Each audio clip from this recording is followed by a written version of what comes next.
शराब पीने की लत भी लगी है पिछले 2 साल से, जिंदगी नरक बन गई है। इसका मतलब है कि प्रिय दर्शकों, नमस्कार। एक बार फिर से उपस्थित हूं आप सबके सामने गुरुवार के बाद शुक्रवार के कार्यक्रम में। विश्लेषण जन्म कुंडली का इस कार्यक्रम के अंतर्गत आज जिनकी कुंडली लेकर के आया हूं। कल आपने लग्न वाला कार्यक्रम देखा कि नहीं देखा?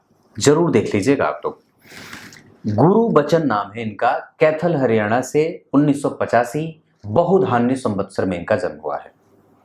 शुरू करते हैं आज का कार्यक्रम। कहीं नहीं जाना है, बिल्कुल बन के रहिएगा। आरंभ से लेकर के अंतिम तक की यात्रा में मेरे साथ सहयोगी बनिए, सहयोग करिए मुझे। और झट से इनका पंचांग पढ़ के बता देता हूँ। एक बात बताऊँ, एक बड़ी अद्भुत बात बताता हूँ। दरअसल लग्न को लेकर के ये बात हमेशा ही स्पष्ट हो जाना चाहिए, और ज्योतिष शास्त्र को लेकर के हमेशा ही ये बात स्पष्ट हो जाना चाहिए कि जो ज्योतिष के धूर विरोधी हैं, या जो ज्योतिष जैसे विषय पे बहुत ज़्यादा भरोसा नहीं करते, या बिल्कुल भी इसको पागलपंथी या फिर खोती पूजा के रूप में ही जानते हैं, उनके लिए ये बात बहुत ही समझने वाली है कि कुछ भी ज्योतिष के बिना नहीं है। कुछ भी ज्योतिष के बिना नहीं है। दुनिया का कोई भी पक्ष आपके जीवन का ये स्याह सत्य है कि उसमें ज्योतिष का अधिकार ना हो, और ज्योतिष की उसमें रूपरेखा ना हो, या ज्योतिष का उसमें जो है वो कहीं से भी समावेश ना हो। ऐसा संभव ही नहीं है, संभव ही नहीं है कि जहां पे ज्योतिष का आपके जीवन में कोई भूमिका ना हो।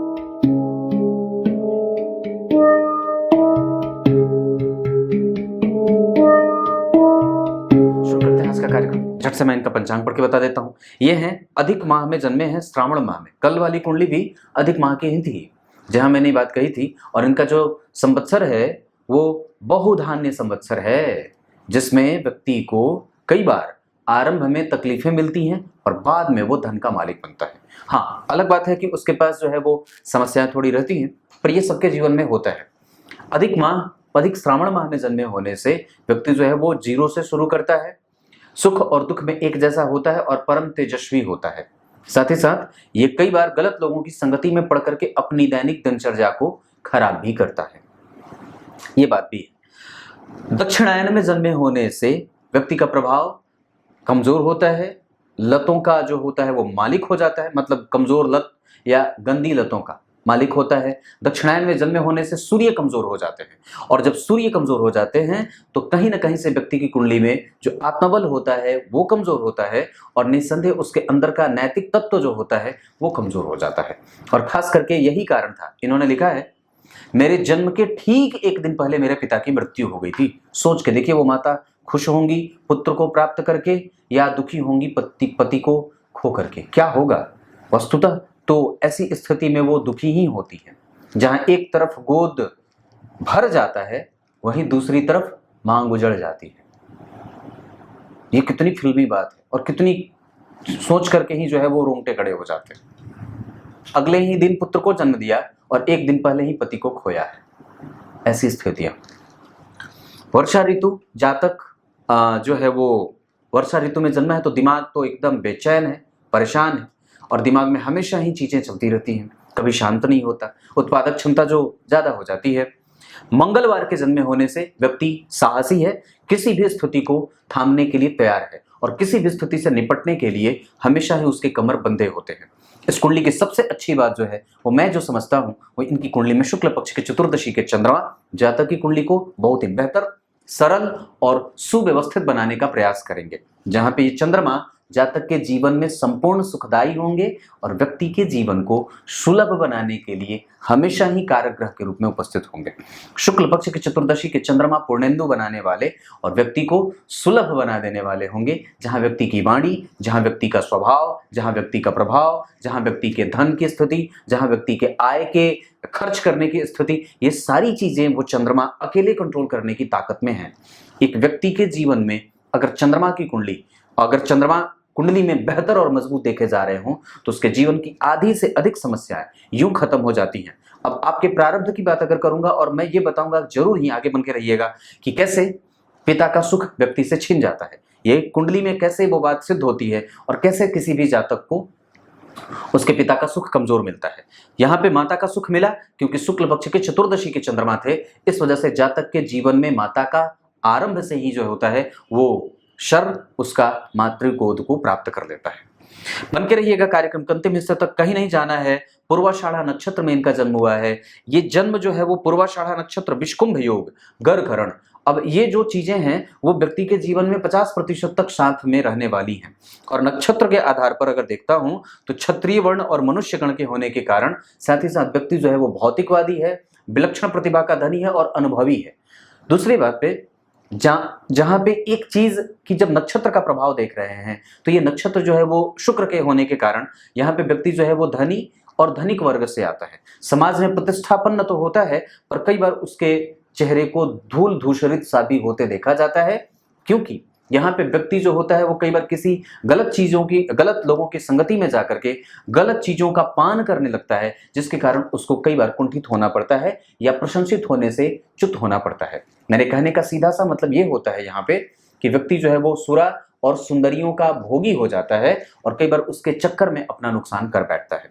ये शुक्र के नक्षत्र के कारण ऐसी चीजें होती हैं। क्षत्रिय वर्ण के होने के कारण स्वादों में, मशालों में, काम में, क्रोध में, अहंकार में, महत्वाकांक्षा में व्यक्ति की प्रवृत्ति ज्यादा होती है। इस वजह से अगर हो सके तो आप इन सब चीजों पे कंट्रोल कर सकते हैं। और मैं जहां तक समझता हूं कि व्यक्ति का प्रभाव और व्यक्ति का प्रयास इन सब चीजों को ठीक करने के पीछे हो जाना चाहिए। इनकी कुंडली में सबसे अच्छी बात क्या है पंचांग में? सबसे अच्छी बात पंचांग में शुक्ल पक्ष के चतुर्दशी के चंद्रमा और दूसरे नंबर पे मंगलवार का जन्म, तीसरे नंबर पे क्षत्रिय वर्ण इनको साहसी बना देगा और चौथे नंबर पे उत्तरायण का जन्म। ये अच्छी बात होगी। उत्तरायण नहीं, दक्षिणायन। तो दक्षिणायन में जन्म होने से ही व्यक्ति को पिता का सुख कम मिला था। और यहीं पे अगर इनके सवाल का उत्तर दे दूं, क्यों? यहीं पे राहु बैठे थे शत्रु के घर में। ये इस कुंडली की सबसे बड़ी समस्या हो सकती है, जो व्यक्ति को कर्म क्षेत्र के लिए तो आगे लेके जाता है, जो व्यक्ति के काम को बिल्कुल ही कलुषित नहीं होने देता है और बिल्कुल अच्छा रखता है। और वस्तुतः यहाँ के अधिपति होकर के मंगल जो है वो जन्म कुंडली में कहाँ बैठे हैं? लग्न में नीच के। पर एक बात मैंने बताई थी, वो क्या बताई थी? यहीं पे आपको एक बात बता दूं, कर्क लग्न की कुंडली के लिए मेरी तरफ आइए, बिल्कुल निकट आकर के बैठिए मेरे। कर्क लग्न की कुंडली में मंगल सर्वाधिक योग कारक ग्रह के रूप में उपस्थित होते हैं, क्योंकि वो केंद्र और त्रिकोण के अधिपति होते हैं। वो नीच के भी होकर के बैठेंगे तो खराब नहीं होंगे। क्लियर है? और वो जहां जहां भी देखेंगे अच्छी दृष्टि डालेंगे, पर यहां के लिए वो कमजोर हैं। तो शनि मंगल राहु केतु का प्रभाव इस भाव को झेलना पड़ रहा है। इस कारण से व्यक्ति की माता को कष्ट होता है और व्यक्ति का मन अपवित्र रहता है, अशांत रहता है। क्योंकि मंगल देख लिए तुला राशि, और जो देख रहे हैं वो अच्छी राशि को देख नहीं रहे हैं। राहु का प्रभाव यहाँ पे है, शनि यहाँ बैठे हैं और इस कुंडली के लिए तो शनि मारक होते हैं। तो शनि किसको मारेंगे? तो जन्म कुंडली में पिता भाव को देख रहे हैं तो पहले पिता को मारेंगे, दूसरे नंबर पे तो माता के कष्ट को देने वाले हो जाएंगे और साथ ही साथ व्यक्ति के मानसिक असंतुलन। इन्होंने बात लिखी है, क्या लिखी है? मैं आजकल बड़ी परेशान हूं पंडित जी, और मुझे तो आजकल चीजें भूलने भी लगी हैं, और मैं तो आजकल बहुत सारी चीजें बहुत परेशान। और एक बात और बताता हूं, इनकी जो स्थिति बनी है उस आधार पर जो मैं देख रहा हूं, उसके आधार पर इनकी कुंडली में अभी दशा राहु की चल रही है। तो सोच के देखिए, आपकी कुंडली कर्क लग्न की, राहु आपके काम में खूब आपसे ऊर्जा लेते हैं, लेकिन इस दशा काल के लिए वो जन्म कुंडली में शनि से प्रभावित है और उस पर किसी भी शुभ ग्रह का कोई प्रभाव नहीं है। इस वजह से वो अपने प्रभावों को कमजोर कर रहे हैं। ये आपकी कुंडली में मैंने कुछ चीजें बताई, पर आपकी कुंडली में अब यहीं पे रोक करके मैं आपकी कुंडली का पंचांग बता देता हूं। पंचांग तो बता दिया, 5 अच्छी चीजें बता देता हूं। गुरु नीच के बैठे हैं और फिर भी वो अच्छे होंगे, भाग्य भाव के अधिपति होकर के लग्न को देखने के कारण, और जन्म कुंडली में इनके ठीक पीछे चंद्रमा के बैठे होने के कारण ये इसका एक नेगेटिव एस्पेक्ट ये होगा कि जातक को ये ठप्पा लग जाएगा कि जातक जिद्दी है, हठी है, गुस्सैल है, क्रोधी है, उन्मादी है और कई बार व्यवहारिक नहीं है, ये लगेगा। उसके बाद धन भाव के अधिपति सूर्य जो बैठे हैं वो लग्न में बैठे हैं, ये सबसे अच्छी बात होगी। मंगल के साथ बैठे हैं पंचम भाव के अधिपति के साथ, तो पंचम भाव के अधिपति मंगल और द्वितीय भाव के अधिपति सूर्य, ये दोनों परम मित्र अगर लग्न में बैठेंगे तो ये अच्छी बात होगी। जो जातक को धनवान, धन का पति, धन श्रेष्ठ और कहा जाता है चंद्रमा जो होता है अगर जन्म कुंडली में बहुत ही श्रेष्ठ स्थिति में हो तो निस्संदेह व्यक्ति धनपति होता है।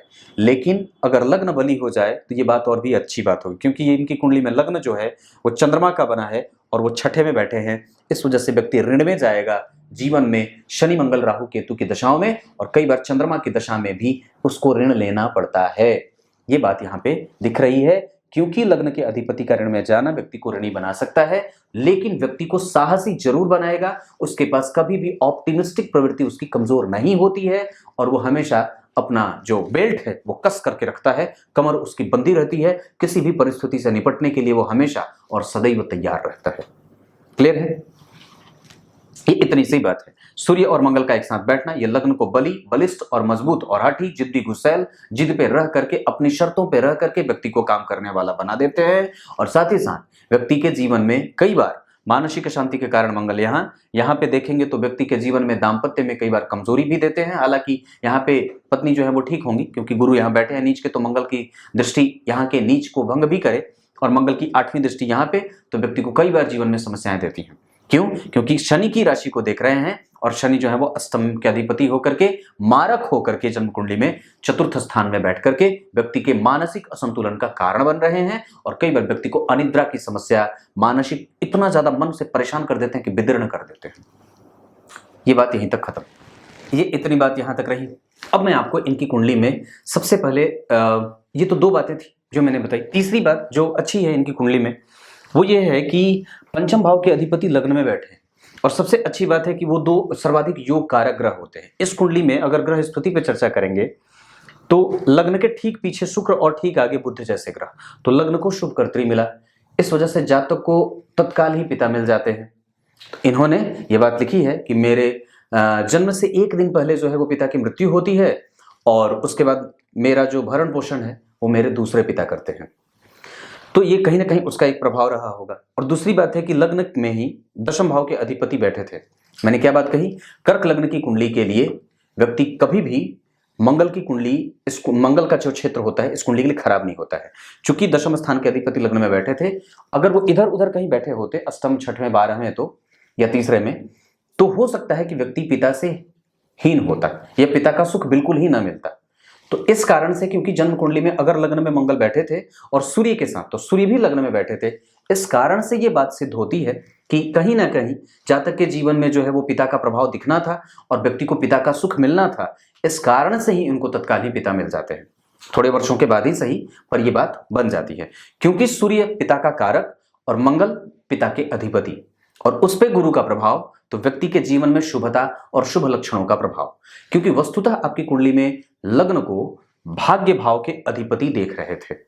इस कारण से ही कई बार कि जहां पे आप भाग्यहीन भी हो रहे थे, एक तरफ गुरु के नीच होने के कारण, और दूसरी तरफ अब वो लग्न को देख लेते हैं, तदुपरांत वो आपको पिता का मालिक भी बना देते हैं या पिता का सुख भी दिलवा देते हैं। ये पहली बात है। दूसरे नंबर पे शनि मंगल राहु केतु के प्रभाव के कारण, ये तीसरी सबसे अच्छी बात मैंने बताई जो जन्म कुंडली में मंगल के बारे में। लाभ भाव के अधिपति का अपने भाव से एक घर आगे जाना और साथ ही साथ उस पर चंद्रमा की दृष्टि का पड़ना। एक बात बड़ी अद्भुत बताता हूं, बताऊं जरा निकट से और बिल्कुल मेरे पास आकर के बैठना, इस बात को समझना ध्यान से। अगर जन्म कुंडली में चंद्रमा का संबंध लाभेश या धन भाव के अधिपति से हो जाए तो व्यक्ति धनपति होता है। धन देने का कारण जो है वो चंद्रमा ही बनते हैं। हाँ, और चंद्रमा अगर कमजोर रहे ना तो व्यक्ति धन के लिए बिलबिला जाता है। और इनकी कुंडली में तो चंद्रमा सबसे ज्यादा अच्छे हैं। आपकी कुंडली में चंद्रमा को बहुत अच्छे तरीके से देख लेना चाहिए, क्योंकि मैं समझता हूं कि लाभ भाव के अधिपति से अगर चंद्रमा केंद्र में हो, जैसे कि हैं 7वें केंद्र में हो गए, तो ये दाम्पत्य को भी ठीक रखते हैं और साथ ही साथ व्यक्ति के व्यय को भी संतुलित करते हैं और व्यक्ति को ऑप्टिमिस्टिक प्रवृत्ति का भी बना देते हैं और व्यक्ति को संतुलन पैदा करने में सहायता भी करते हैं। तो कहीं ना कहीं अगर व्यक्ति साहसी था तो चंद्रमा के कारण, अगर धनपति या लक्ष्मीपति हुआ तो लक्ष्मी पुत्र हुआ तो कहीं ना कहीं ये चंद्रमा के ही कारण हुआ। और एक बात और भी है जो मैं अगर समझता हूं, तो धन भाव के अधिपति से वो जरा देखिएगा तो ऋण में जा रहे हैं। धन भाव के अधिपति से चंद्रमा का संबंध अगर ऋण का बना, 6ठे 8ठे 12वें का, तो व्यक्ति ऋण में भी जाएगा। ये भी बात है। तो दोनों ही चीजें आपको देखने में आ रही हैं। तो ये चौथी सबसे अच्छी बात थी। पांचवी सबसे अच्छी बात कि जन्म कुंडली में दशम भाव के अधिपति मंगल लग्न में, और वो जन्म कुंडली में इस कुंडली के धन भाव के अधिपति के साथ व्यक्ति खुद का व्यापार करे या कई बार नौकरी करे, या उसको कभी भी खाली नहीं बैठना पड़ता है, उसके जीवन में हमेशा ही काम बनते हैं, और उसके जीवन में उसका जो सामाजिक स्टेटस है वो कभी भी, मुझे नहीं लगता है कि अगर वो गलत ना करे तो खराब होगा। क्योंकि वस्तुतः इन्होंने लिखा है कि मैं शराब की लत में भी हूं, और इनके सवाल मैं आपको पढ़ के बताता हूं, बड़े अद्भुत हैं, और इससे आप लोगों को सीख मिलेगी जो वस्तुतः नशा वगैरह के चपेट में आ गए हैं। इन्होंने लिखा है, ध्यान से समझिएगा, शराब पीने की भी लत लग गई पिछले 2 साल से, जिंदगी नरक बनती जा रही है। शराब पीने की लत भी लगी है पिछले 2 साल से, जिंदगी नरक बन गई है। इसका मतलब है कि इस व्यक्ति को यह एहसास है कि वो नरक वन में जा रहा है, या नरक में जाने के लिए भी हमारे यहाँ गांव में कहा होता है, नरक में जाने के लिए ठेला ठेली, ठेलम ठेल।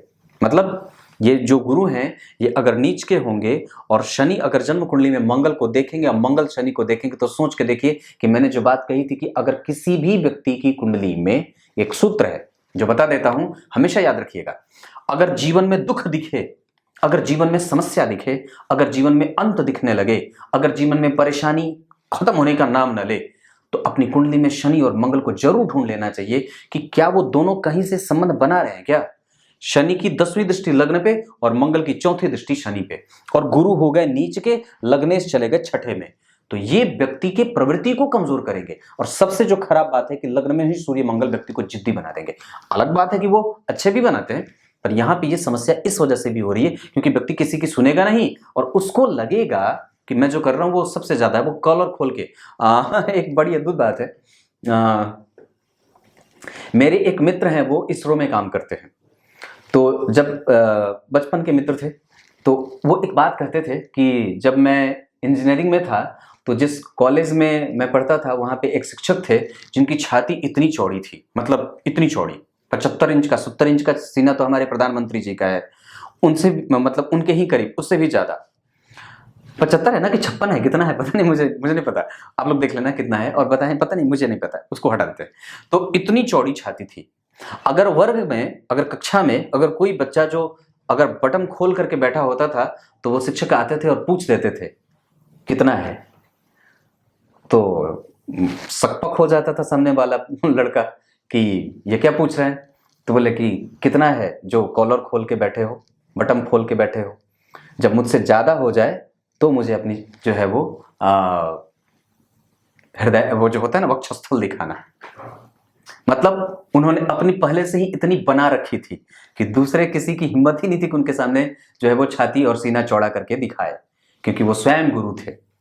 तो ये बात है कि व्यक्ति जो है वो स्वयं को ही गुरु मान लेता है, और इसके सामने किसी की चलती नहीं है। कई बार ये स्वयं को ही बलिष्ठ मान लेता है, जो करता है उस पर इसका पूरा भरोसा होता है, और बहुत ही गर्वीला होता है, इगोइस्टिक होता है, बात न मानने की कला अद्भुत होती है, जिद अद्भुत होता है, महत्वाकांक्षा बड़े ही ऊंचे और आला दर्जे का होता है।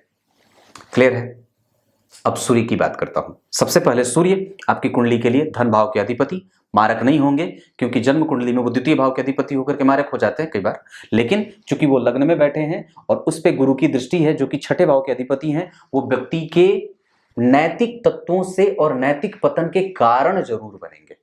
शनि की दृष्टि है जो छठे, 7वें और 8वें के अधिपति हैं, पर इस कुंडली में वो उच्च के बैठे हैं। अगर पाप ग्रहों का प्रभाव होगा तो निसंदेह उनके अंदर थोड़े से प्रभाव विकसित होंगे, पर चूंकि उनका मित्र उनके साथ बैठा है, दूसरा परम मित्र उन्हें देख रहा है, और इस कुंडली में जो मंगल बैठे हैं वो बलिष्ठ होकर के बैठे हैं, योग कारक ग्रह के साथ उसकी स्थिति बन रही है, भाग्य भाव के अधिपति उसको देख रहे हैं, और साथ ही साथ जन्म कुंडली में जो स्थिति सूर्य की होती है, इस कुंडली में लग्नेश के साथ उनके मित्रता के भाव होते हैं, तो मारक नहीं होंगे। हाँ, धन भाव में बुध के बैठ जाने से थोड़ी कमजोरी जरूर होगी, ये बात दिख रही है। तो इतनी सी बात दिख रही है कि व्यक्ति के पास कई बार उसके खर्च कभी भी कम नहीं होंगे, चाहे आप कुछ भी कर लीजिए। आपने जो सवाल मुझसे पूछा है कि धन बचने का नाम नहीं लेता है, कैसे नाम लेगा वो? 12वें भाव के अधिपति धन भाव में जो बैठे हैं और ऊपर से उस पर किसी भी शुभ ग्रह का कोई प्रभाव नहीं, पाप ग्रह राहु की दृष्टि, 12वें भाव के अधिपति पे राहु की दृष्टि और जन्म कुंडली में वो अकेले और वो भी वक्री और 1 डिग्री के, तो ये तो वैसे भी इतना आपको तोड़ेगा कि टूट ही जाएंगे। पर बचने की आवश्यकता है, राहु की दशा चल रही है और मैं समझता हूं कि अभी आपको सावधान होने की विशेष आवश्यकता कम से कम इस कुंडली में 2037 तक है। इस वजह से कि चूंकि आपकी कुंडली में राहु भरणी नक्षत्र में बैठे हैं, शुक्र का नक्षत्र वो शुक्र 12वें, व्यय ज्यादा। पर एक बात है, आपकी कुंडली में 2031 से 34 तक का जो काल रहेगा वो थोड़ा अच्छा हो सकता है। ये सूर्य की बात थी। सूर्य आपकी कुंडली में जो बन रहे हैं वैसी अवस्था की जन्म कुंडली में 13 डिग्री के हैं, पुष्य नक्षत्र में बैठे हैं, जिसके अधिपति शनि जो है वो, ध्यान से मुझे देखिए आप लोग, सूर्य जो है वो 13 डिग्री के हैं, पुष्य नक्षत्र में बैठे हैं, जिसके अधिपति शनि जो है वो उच्च के हैं। इस वजह से व्यक्ति के पास सरकारी क्षेत्रों का लाभ मिल जाता है और सरकार से उसको नुकसान नहीं होता है। और यही कारण है कि कई बार कि व्यक्ति की कुंडली में जब शनि सूर्य को देख लेते हैं तो उसकी सामाजिक प्रतिष्ठा जो होती है वो कई बार खत्म हो जाती है, कमजोर होती है, परेशान होती है और कई बार वो आपको टॉलरेट करना पड़ता है, जो कि होते रहता है, खास करके शनि मंगल राहु केतु की दशाओं में। क्लियर है? सूर्य की 7वीं दृष्टि यहाँ के लिए बहुत ज्यादा अच्छी नहीं है, तो कई बार इगोइस्टिक, जितने कठोर आप हैं कई बार आपकी पत्नी भी उतने ही कठोर और जिद्दी हो जाती हैं। हालांकि दाम्पत्य फिर भी इस कुंडली का ठीक है, उसके मामले में मैं कभी भी आक्षेप नहीं करूंगा। 7वां भाव है, बीमार जरूर है, नीच के बैठे हैं तो थोड़ी बहुत परेशानी सामान्यतः प्रत्येक दाम्पत्य में देखने को मिलता है। सूर्य के बाद अगर चंद्रमा इस कुंडली के लिए वो बनते हैं लग्न के अधिपति, जाकर के 6ठे में बैठे हैं शुक्र के नक्षत्र में और शुक्र से दृष्ट, जो शुक्र मंगल के नक्षत्र में बैठे हैं, जो लग्न में बैठे हैं शनि के नक्षत्र में। इसका मतलब है कि यहाँ पे शुक्र का संबंध, मंगल का संबंध और चंद्रमा का संबंध नहीं बन रहा। मंगल की दृष्टि यहाँ के लिए अच्छी नहीं है, मंगल की दृष्टि यहाँ के लिए ठीक ठाक है और मंगल की दृष्टि यहाँ के लिए अच्छी नहीं है। इस कुंडली का सबसे खराब भाव जन्म कुंडली का 4था, जो व्यक्ति को मानसिक रूप से तोड़ने का काम कर रहा है। शनि मंगल राहु केतु को झेल रहा है, इससे ज्यादा परेशानी कभी भी व्यक्ति को मिल ही नहीं सकती है। इस वजह से ही व्यक्ति जो है वो हमेशा ही चिंताओं में ग्रसित रहे, परेशानियों में उलझा रहे और कई बार व्यक्ति को बहुत ज्यादा परेशान होना पड़ता है मन को लेकर के। अनिद्रा की स्थिति, क्योंकि निद्रा भी यहीं से देखी जाती है और यहाँ पे जो है वो लग्न बली हो जा रहा है। लग्न बली है क्योंकि वहां पे सूर्य और मंगल बैठे हैं, पर लग्नेश जो है वो 6ठे में बैठे हैं। इस वजह से कमजोरीपन का एहसास भी करेंगे, जहां व्यक्ति को छोटी छोटी बीमारियों से उलझना पड़ता है और हमेशा ही उसके पास मानसिक परेशानी बनी रहती है, ये कह सकता हूं। ये चंद्रमा जन्म कुंडली में 6ठे, इस वजह से साहस रहेगा और वो शुक्र के नक्षत्र में बैठे हैं, इस वजह से व्यक्ति भोगी प्रवृत्ति का होगा और कई बार जब खराब दशा चलेगी तो ऋण में भी बनेगा और ऋण में भी रहेगा। चंद्रमा की दशा में व्यक्ति को धन खर्च करने से बचना चाहिए और कई बार किसी दूसरे को देने से बचना चाहिए। चंद्रमा की दशा में अपने स्वास्थ्य का ध्यान रखना चाहिए, घर में चोरी ना हो इसका ख्याल रखना चाहिए। ये बात चंद्रमा की थी। आपकी कुंडली में चंद्रमा जो बैठे हैं वो बैठे हैं 19 डिग्री के और ये विषम संख्या की राशि है तो वृद्ध हो जाएंगे। इस कारण से इनका प्रभाव जो रहेगा वो कम से कम आपकी कुंडली में कमजोरी का रहेगा और बिल्कुल ही नगण्यता का प्रभाव रहेगा, सूक्ष्म प्रभाव रहेगा। अपनी दशा काल में ही खाली ये परिणाम देंगे, बाकी के दिन सोए रहेंगे। तो फुर्तीलापन, धन के आने की गति और व्यक्ति के जीवन को जो एक सकारात्मक माहौल मिलना चाहिए वो थोड़ा सा कम हो जाता है। क्लियर है यहां तक? अब बात मंगल की करता हूं। मंगल इस कुंडली के सर्वाधिक योग कारक लग्न में बैठे हैं तो लग्न को उग्र बनाएंगे, स्वभाव में उग्रता देंगे, पैनी दृष्टि देंगे, राजनीति करने वाला, रणनीति करने वाला और साथ ही साथ माता के दुख का कारण बनने वाला ये आप ही थे। मंगल की 7वीं दृष्टि अच्छी थी, 8वीं दृष्टि कमजोर है, इस वजह से कि जन्म कुंडली में यहाँ पे बुध और मंगल दोनों का प्रभाव, तो व्यक्ति रिसर्च और दवाइयों के क्षेत्र में काम करने वाला, मंगल और बुध व्यक्ति को मार्केटिंग से क्षेत्र से काम करने वाला, घूम घूम करके पैसे कमाने वाला और केमिकल इंडस्ट्री में जुड़ करके काम करने वाला बना देते हैं। व्यक्ति के रिसर्च की क्षमता बड़ी ही अद्भुत और प्रखर हो जाती है। और मैं जहां तक समझता हूं कि जातक की कुंडली में अगर मंगल और बुध का प्रभाव अष्टम भाव पे पड़ेगा तो ये बेहतर हो जाएगा। हालांकि व्यक्ति के जीवन में कई बार वाणी का दोष लगेगा और व्यक्ति अपनी वाणी का 100% इस्तेमाल नहीं कर पाएगा। क्लियर है? ये मंगल का प्रभाव। बुध जन्म कुंडली में द्वितीय भाव में बैठे हैं, 12वें भाव के अधिपति, धन भाव के अधिपति का द्वितीय में जाना धन हानि का दोष लगाएंगे और यहां से उनकी 7वीं दृष्टि यहां पे व्यक्ति के दिमाग में कई तरीके का विचार पैदा करे, लेकिन आयु दे और अपनी आयु से व्यक्ति कई बार छोटा लगता है, परंतु चूंकि लग्न में मंगल बैठे हैं और जन्म कुंडली में धन भाव के अधिपति लग्न में बैठे हैं, लग्न के बाद जन्म कुंडली के द्वितीय भाव में 12वें भाव के अधिपति बैठे हैं, इस कारण से कई बार व्यक्ति के जीवन में बुध की दशा में कष्ट की स्थिति बनती है, क्योंकि इस कुंडली के लिए वो 12वें के साथ साथ तीसरे भाव के अधिपति होते हैं, अच्छे भाव के अधिपति नहीं है, इस वजह से व्यय करवाएंगे और कई बार व्यक्ति के कुटुंब का और कई बार व्यक्ति के धन का हानि करवाने का कारण बन जाते हैं। क्लियर है? वो बुध जो है वो 1 डिग्री के हैं, कमजोर हैं, इस वजह से मैं समझता हूं कि आपकी कुंडली में वो चपल चंचल चालाक भी बनाएंगे और आपको कई बार ऐसा भी एहसास होगा कि आप जहां पे नहीं बोलना चाहिए वहां भी बोल जाते हैं और जहां बोलना चाहिए वहां नहीं बोलते हैं। ये वाणी का जो संतुलन है वो असंतुलन में बदल जाता है और उसका 100% प्रभाव व्यक्ति के जीवन पे नहीं मिलता है, क्योंकि उस बुध के ऊपर राहु का प्रभाव है। तो व्यक्ति जो है वो, जैसे बोलते हैं ना उसको, कि बहुत ज्यादा दिमाग लगाने वाला, छोटी छोटी बातों पे विचार करने वाला, जहां विचार करना चाहिए वहां ना करे और जहां करना चाहिए वहां करे, नहीं करना चाहिए वहां करे। इस तरीके का जो असंतुलन है वो जन्म कुंडली में बनता है। सुंदर होगा देखने में, वाणी बहुत ही प्रबुद्ध होगी, पर उसका लाभ कई बार कमजोर मिलता है। क्लियर है? अब आगे बढ़ता हूं। बुध के बाद गुरु। इस कुंडली के लिए गुरु जो होते हैं वो 9वें भाव के अधिपति होकर के और 6ठे भाव के अधिपति होकर के ऋण में डालने का काम करेंगे, लेकिन भाग्य का साथ भी देंगे। इसका एक लाभ मैंने पिता के मामले में बताया था। गुरु की 7वीं दृष्टि यहां पड़ेगी और वो गुरु जो बैठे हैं वो 19 डिग्री के बैठे हैं, ठीक बैठे हैं, वक्री हैं, श्रवण नक्षत्र में बैठे हैं। इस कारण से मैं उनकी डिग्री की स्थिति नवमांश में अगर देखता हूं तो जो स्थिति नवांश में बन रही है उसके आधार पर वो शत्रुगत हो रहे हैं। पत्नी कभी कभी कठोर या कई बार बहुत ही ज्यादा मुंहफट भी मिलते देखी जा रही हैं। हालांकि एक बात जो मैं कहूंगा, यहाँ पे गुरु का नीच भंग हो रहा है दोनों ही तरीके से, क्योंकि केंद्र में मंगल और केंद्र में शनि, तो इस वजह से गुरु का प्रभाव यहाँ पे रहेगा और आपकी कुंडली में वो भाग्य का लाभ देंगे। धर्म की गति, आधान करना, बड़े बुजुर्गों का आदर करना, सम्मान करना, सबको अपने हित के लिए इस्तेमाल करना और सबके हित के लिए खड़ा रहना। समाज के किसी भी वर्ग को आपसे सहायता मिल सकती है, आपका धर्म आपके साथ है, आपका प्रभाव आपके साथ है, बुजुर्गों का आशीर्वाद आपके साथ है, पर ये थोड़े थोड़े कम है, थोड़े कम से है। गुरु श्रवण के, चंद्रमा पीछे, चंद्रमा गुरु का संबंध द्विद्वादश का, आप जिद पे अड़ जाते हैं और कई बार खुद की ही बात खाली करते हैं। अगर हो सके तो इसको बदल लीजिए।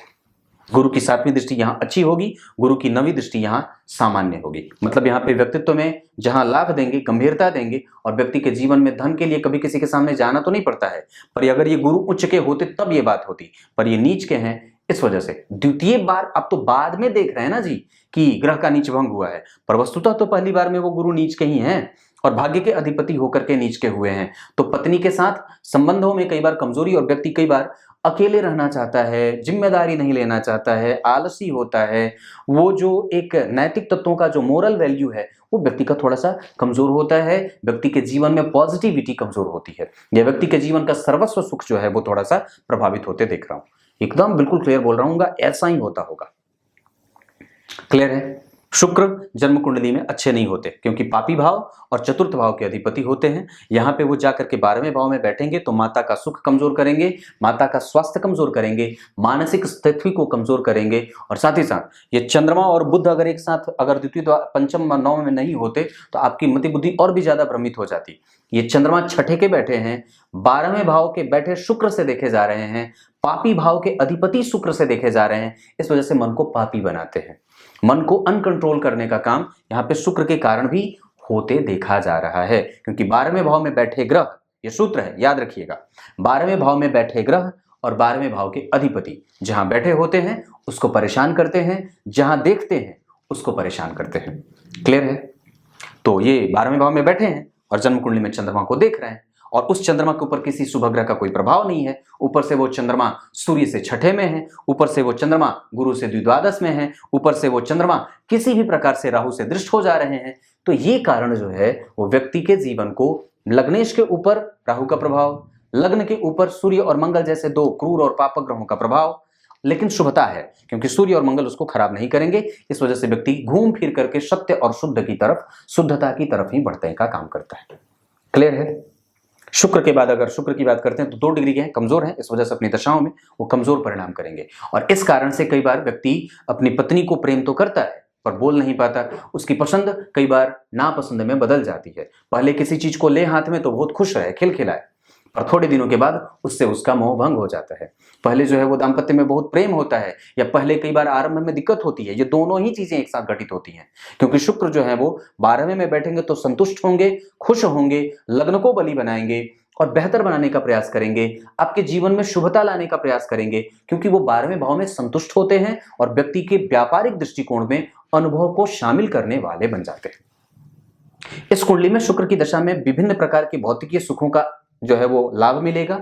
व्यक्ति के धन, मान, पद, प्रतिष्ठा, कुल, गौरव, इन सब चीजों का लाभ मिलेगा। पर इसी दशा काल में व्यक्ति का मन परेशान भी रहेगा, धन का लाभ भी हो और व्यक्ति का मन चिंता में भी ग्रसित रहे। इस वजह से ही मैंने ये बात कही कि राहु का रत्न लाजवर्तिक तुरंत धारण कर लेना चाहिए। क्लियर है? शुक्र के बाद शनि जन्म कुंडली में बैठे हैं उच्च के, इस वजह से यहाँ पे वो मारक होते हैं। मारक ग्रह का उच्च का होना आपको प्रभाव दिख गया कि कैसे जातक के पिता को छीन लेता है। ये इनकी सबसे बड़ी समस्या है। उनकी तीसरी दृष्टि यहाँ, जहाँ के अधिपति नीच के हैं और छठे भाव के अधिपति और छठे भाव में चंद्रमा का जाना, ये ठीक नहीं है। ये दोनों जो है वो बिल्कुल खराब बैठे हैं। वो केंद्र में अकेले नहीं बैठे होते तो अच्छी बात होती। और यहाँ पे शनि की चंद्रमा पे दृष्टि, राहु की दृष्टि और किसी भी शुभ ग्रह का कोई प्रभाव नहीं। गुरु हैं भी तो पापी भाव के अधिपति, इस कारण से कि जन्म कुंडली के लग्न के अधिपति के ऊपर 12वें भाव, 11वें भाव के अधिपति शुक्र की दृष्टि, ध्यान से देखिए मेरी तरफ, जन्म कुंडली के लग्न के अधिपति चंद्रमा के ऊपर शुक्र की दृष्टि पड़ रही है, जो कि चतुर्थ भाव के और लाभ भाव के अधिपति हैं। इस कारण से व्यक्ति कई बार लालची नेचर का हो जाता है और वो कभी भी शांत नहीं रह पाता। उसके जीवन की मुमुक्षा और भूख जो है वो कभी भी खत्म नहीं होती। जो भूख है उसकी वो खत्म नहीं होती। ये हमेशा ही अनवरत चलता रहता है। व्यक्ति की आवश्यकताएं हमेशा उसको जागृत करती रहे। उसका जो है वो दरवाजा हमेशा ठक ठक ठक ठक बजता ही रहे। कभी ये, कभी वो, कभी ये, कभी वो। मतलब कहने का मेरा ये है कि कभी इस चीज का बिल देना है, कभी इस चीज का बिल देना है, कभी इसका बिल बाकी है, कभी इसका बिल बाकी है। ये हमेशा ही जो है वो ये स्थिति क्यों बनी है जीवन में? क्योंकि वो शुक्र जो है वो चंद्रमा को देख रहे हैं। ध्यान से समझने की बात है कि हमारे जीवन में जो घटनाएं बन रही हैं वस्तुतः वो क्यों बन रही है और उसके पीछे का कारण क्या है। ये एक बात बड़ी अद्भुत है। ज्योतिष शास्त्र में आपके बहुत ही सूक्ष्मतम स्तर तक जाकर के समझने की आवश्यकता महसूस हो जाती है। और वो दरअसल ये ऐसा शास्त्र है जो प्रमाणित कर देता है कि आपके जीवन की जो सबसे छोटी बिंदु है वो किस चीज से प्रभावित हो रही है और क्यों प्रभावित हो रही है और उसका आखिर में निदान क्या है। क्योंकि वस्तुतः हम कलयुग में जी रहे हैं तो हम उतना सूक्ष्म नहीं देखना चाहते या उतना सूक्ष्म जानना नहीं चाहते। इस वजह से ही मोटा मोटा खाली करते हैं। इस वजह से ही हम मोटा मोटा खाली करते हैं और अध्ययन भी हमारा मोटा होता है। बस जो है वो परीक्षा के 10 दिन पहले पढ़ लिया, परीक्षा दे आया और जो है वो होता है ना वो जैसे इस तरीके की स्थितियां। तो अब चूंकि आजकल के लोग बहुत सूक्ष्म नहीं जी रहे, इस कारण से ही समस्या बढ़ रही है। क्योंकि आप कुछ खास विषयों पे ही बहुत छोटा अध्ययन करते हैं और बहुत गंभीर अध्ययन करते हैं और इस जैसे विषय को तो जो कि सूक्ष्मतम से सूक्ष्मतम स्थिति को पता लगाने में बिल्कुल सक्षम है, उस पे तो ध्यान ही नहीं जाता। यही कारण है। तो ये शनि की तीसरी दृष्टि कमजोर जो राहु को परेशान कर रही थी, लग्नेश पे पापक ग्रह की दृष्टि पड़ गई ना जी। 2 ग्रह तो पापक देख लिए इस वजह से और एक पापी भाव के अधिपति देख लिए, तो लग्नेश पिट गए और खुद बैठे थे खराब भाव में, इस वजह से और भी पिट गए। तो लग्नेश ही कमजोर हो गए। इस कारण से ही जीवन में सारी परिस्थितियां जो है वो कमजोर बन जाती है। क्लियर है? ये ठीक नहीं था। पिता का सुख शनि की नीच दृष्टि पड़ रही थी और गुरु आशीर्वाद होता है वो कमजोर था। इस वजह से शनि की 10वीं दृष्टि लग्न पे, इस वजह से तो बट्टा लगा दिए। मारक ग्रह लग्न को देख रहे हैं और जन्म कुंडली में शनि, मंगल, राहु के तो सब खिचड़ी पका करके इस भाव के कमजोरीपन का एहसास करा रहे हैं। और जन्म कुंडली में ऋण भाव में लग्नेश बैठे हैं तो व्यक्ति तो ऋण में रहेगा ही। गुरु नीच के हैं तो नैतिक तत्वों का पालन तो कमजोर करेगा ही। राहु जन्म कुंडली में धन 12वें भाव के अधिपति को देख रहे थे तो व्यय में उग्रता ला देते। व्यय को लेकर के व्यक्ति मंथन कभी करता नहीं है, बजट बना करके कभी व्यक्ति काम करता नहीं है। जो आया सामने वो कर दिया और बाद में पश्चाताप का भोग भोगता है। तो राहु की दृष्टि यहाँ के लिए सामान्य और राहु की दृष्टि यहाँ के लिए बहुत ही कमजोर। इस वजह से व्यक्ति के जीवन में कई बार मतलब टेंडेंसी जो बनती है, दिमाग में जो थॉट क्रिएट होते हैं वो थोड़े कमजोर से नेगेटिव और नकारात्मक ज्यादा बनते हैं। व्यक्ति को बल ज्यादा लगाना पड़ता है, ये स्थितियां बनती हैं। अब आपको इस कुंडली का एक अलग अवलोकन दिखाता हूं, अलग छटा दिखाता हूं। लग्न के अधिपति का छठे में जाना ऋण से बनाए, ऋण से संबंध रखे। धन के अधिपति का लग्न में आना धन जोड़ने वाला बनाए। पराक्रम के अधिपति का धन में जाना पराक्रम करे तो धन आए। चतुर्थ भाव के अधिपति का 12वें जाना माता का सुख छीने और माता को रोगी बनाए। पंचम भाव के अधिपति का जन्म कुंडली में लग्न में जाना शिक्षा पूरी और ज्ञान से युक्त, और व्यक्ति इच्छुक होता है, जिज्ञासु होता है, ईर्ष्यालु नहीं होता, प्रवृत्ति अच्छी होती है, पर कई मामलों में वो बहुत ज्यादा हिंसक हो जाती है। छठे भाव के अधिपति का लग्न को देखना सप्तम में बैठ करके दाम्पत्य में कई बार रोग पैदा कर देता है। सप्तम भाव के अधिपति का चतुर्थ में आना दाम्पत्य का सुख दे देता है। अष्टम भाव के अधिपति का चतुर्थ में जाना चल अचल संपत्ति खड़ा करे पर मशक्कत करवा के। नवम भाव के अधिपति का लग्न को देखना सप्तम में बैठ करके ये व्यक्ति के जीवन को कई बार भाग्य से कमजोर बना देता है, क्योंकि वस्तुतः नीच के हो रहे हैं। दशम भाव के अधिपति का लग्न में जाना पिता का सुख और पिता का सुख नहीं भी, ये दोनों ही स्थितियां पैदा करवाता है, और व्यक्ति जल्दी ही अपने पैरों पर खड़ा होना चाहता है, अपनी स्थिति को समझने वाला होता है। इस कुंडली में संतान का सुख बहुत अच्छा होगा, संतान से कभी भी व्यक्ति को कष्ट नहीं होना चाहिए, ये बात मैं महसूस कर रहा हूं। एकादशवें भाव के अधिपति का 12वें जाना, और चूंकि वो शुक्र हैं इस वजह से 12वां भाव संतुलित होगा, उसे कमजोरीपन का एहसास नहीं है। अब अगर दृष्टि से देखें तो शुक्र ने चंद्रमा को देखा तो शुक्र 12 एकादशवें के अधिपति, चतुर्थ के अधिपति और लग्न को देखे हैं, इस वजह से व्यक्ति की प्रवृत्ति थोड़ी पापी बन जाती है। गुरु सूर्य और मंगल को देख रहे हैं, भाग्य के अधिपति लग्न को तो नहीं देख रहे पर धन भाव के अधिपति को देख रहे हैं, इस वजह से व्यक्ति के जीवन में धन रहता है, धन की समस्या नहीं है, यह धन ठीक रहेगा क्योंकि धनेश लग्न में बैठे हैं तो धन आता जाता रहेगा। पर हाँ, वस्तुतः आप ऋण में रहेंगे, ये बात मैं कह सकता हूँ। इसको बचाने के लिए आपको जितना ज्यादा हो सके गणेश जी की पूजा करनी चाहिए, गणेश चतुर्थी का व्रत आरंभ करना चाहिए, और गणेश जी का जो ऋण मोचक मंगल स्तोत्र है उसे जरूर पढ़ लेना चाहिए। बाकी की चीजें कल बताऊंगा, तब तक के लिए इजाजत दीजिए। कल एक बार फिर से उपस्थित होंगे आप सबके सामने। कैसा लगा विश्लेषण जरूर बताइएगा। तब तक के लिए बहुत बहुत नमस्कार।